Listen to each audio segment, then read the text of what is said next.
جريدر غمج بالجريدر. كيل وين ونص ربحات؟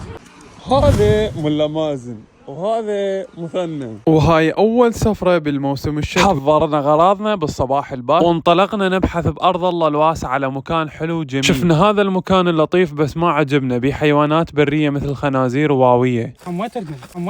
من بعد ما بحثنا حصلنا على مكان كلش هادئ وحلو بيه ظل وماي وصخور.